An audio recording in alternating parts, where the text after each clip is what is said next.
trompetistas de referências, sempre dos artistas, né, os solistas, né?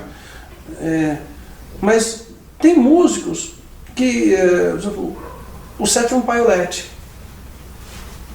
que eu toquei muitos anos ao lado dele, né, na Jazz Sinfônica, ele era o primeiro trompete, de uma técnica de trompete incrível. Ele estava com 80 anos, ele tinha uma técnica de tocar trompete incrível, assim que é difícil de encontrar, mesmo, e ele com 80 anos tocando maravilhosamente. Muito bacana você. Perfeito. Muito bacana. E ele assim, é uma pessoa que eu vou ter assim, como uma referência, não só como trompetista, mas como um profissional divertido, que onde ele estava assim, era sempre muito positivo.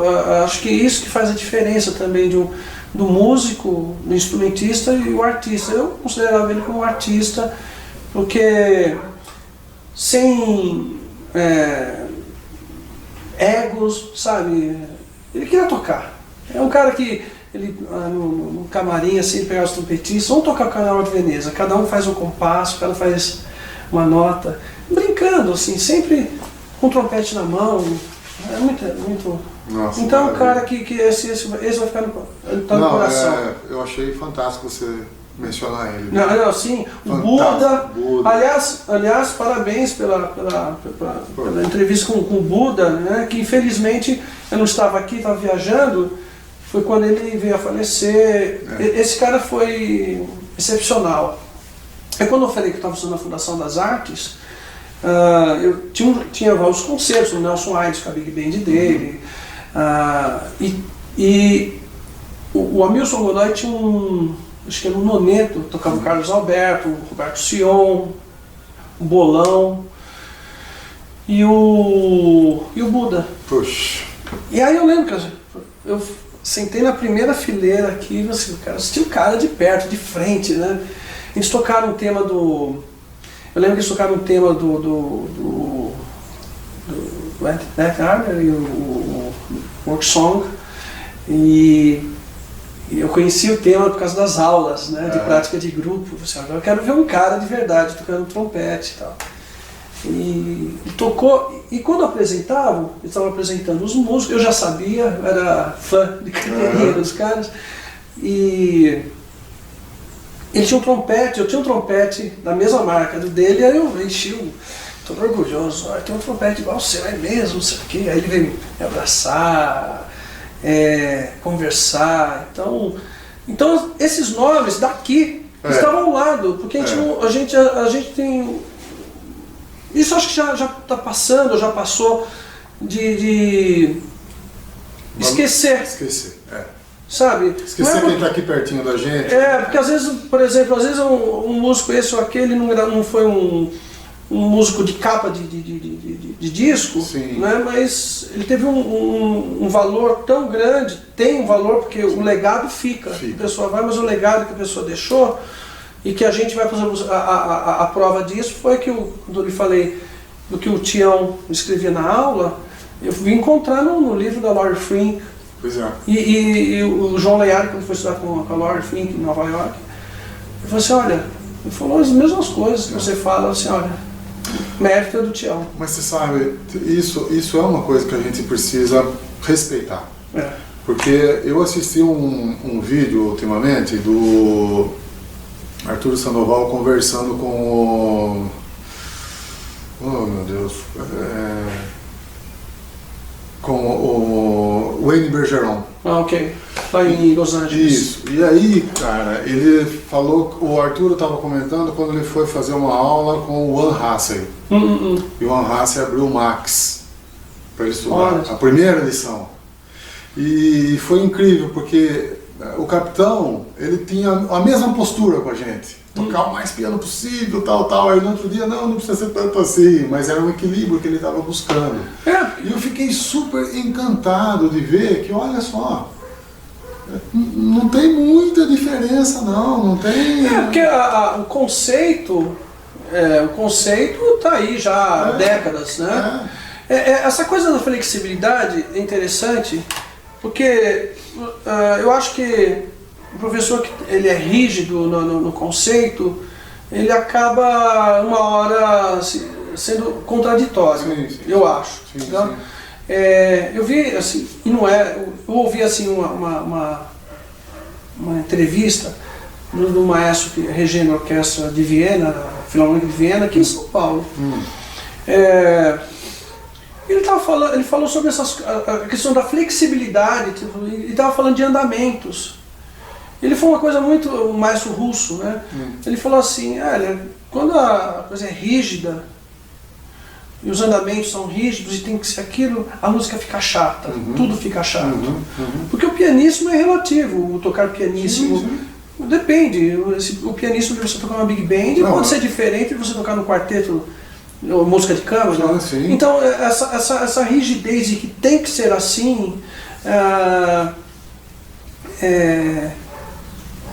eu acho que nada é soberano, sabe? Sim, sabe? Com certeza. Outra coisa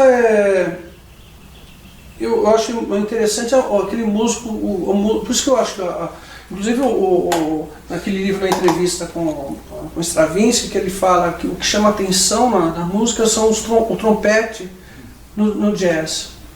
Ele mencionou, eu não me lembro o contexto, mas ele fala, olha, uma coisa que me chama atenção é o trompete, os trompetistas no jazz, mas poderia ser um saxofonista também, pelo fato de ele arriscar com a da improvisação, né? Então, ele arriscar a criar. E evidentemente, quando você está criando, você é passível de muitos equívocos, né? Sim. E isso não se trata só na improvisação, mas no jeito de tocar também. Mesmo você tocando o primeiro trompete, já é o que vai propiciar um padrão, né? Porque senão vira bagunça, né? Cada um. Mas ele vai arriscar. Se ele arriscar, certamente ele vai cometer vários equívocos, principalmente nos ensaios, né? Porque é um lugar que você tem que arriscar e errar. Então, esses exemplos que a gente estava falando da flexibilidade, eu falei assim, não, peraí, mas hoje não é tão piano assim também. O Tião falava muito sobre essa coisa, assim, que a música não pode ser vista de um jeito, tem que ser vista de vários jeitos, até porque você cresce, você muda o jeito de pensar, o modo de sentir também, né? Sim. Você hoje não gosta de alguma coisa, mas amanhã você pode gostar dessa coisa, porque você está começando a captar, entender. O primeiro momento, quando é jovem, mesmo garoto, menino, criança, o que te chama a atenção é o que chama-se de virtuoso. O que lá na frente não vai ser mais virtuoso para você, porque à medida que você vai conseguindo também superar essas dificuldades, deixa de ser virtuoso para você. E você quer realmente ver. Olha, tem um disco do Roy Hargrove, daquele com cordas. A primeira vez que eu ouvi, a primeira nota que ele tocou, eu levei um choque. Era uma nota longa. Que é o momento também. Também, exatamente.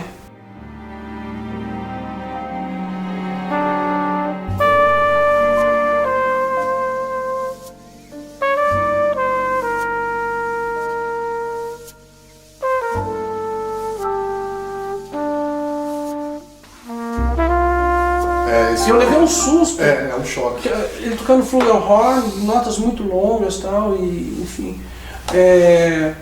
Então é uma antítese daquilo que a gente está esperando, às vezes porque eu acho que chega uma hora que a gente quer ouvir música, né? Sim, isso é natural. Ouvir música, nossa. Eu acho que aí que está o seu aprimoramento, né, o pessoal, né, que você vai conseguir fazer melhor cada dia, e também a crescimento, né, como ouvinte. Exato. Entendeu? Eu assim, você pode olhar aqui, você tem um disco de quarteto de cordas, de orquestra, aqui no computador e tal. E tem muita coisa, eu tenho muito disco de saxofonista. Olha só. Eu tenho mais discos de saxofonistas, eu tenho todos os discos do John Lovano, por exemplo. Né? Eu sou fãzaço dele, né? Do John Lovano. tem, por exemplo, aquele disco do Freddie Hubbard, que nem os saxofonistas quase falam dele, que eu adoro, que é o James Spaulding tocando flauta, aquele vibrato dele de flauta, é incrível. Né? Tem um disco do Wayne Shorter chamado... que tem uma música, toca Vila Lobos no disco, o disco da Alegria, nome, em português o nome. E tem lá as flautas, do jeito que eles tocam, um vibrato de flautas, que dá pra gente pegar, assimilar e trazer pro trompete. Sim. A gente não pode ficar focado ou fechado, na verdade fechado ao nosso instrumento, sabe? E tem que, eu acho que quando você ouve, por exemplo, o Freddie Hubbard, que propositalmente ele tocando uma balada com afinação um pouco baixa, que é para dar aquela textura diferente. Você não pode ouvir aquilo como desafinado. Não, é com uma textura. Você tem que entender que lá tem todo um colorido, a música em tonalidade menor, aqueles acordes com nona aumentada, que é um outro jeito de tocar, sabe, de soprar o instrumento. Não é... Não existe uma só verdade, né? Sim. Não. Aliás, não existe o certo e o errado? Não, porque é uma questão do contexto. Você contextualizar uma situação e você encarar que aquilo que ele fez, dentro daquele contexto, está tudo certo. Evidentemente, nem sempre as coisas dão certo, mas isso faz parte da vida. Isso é natural. É verdade.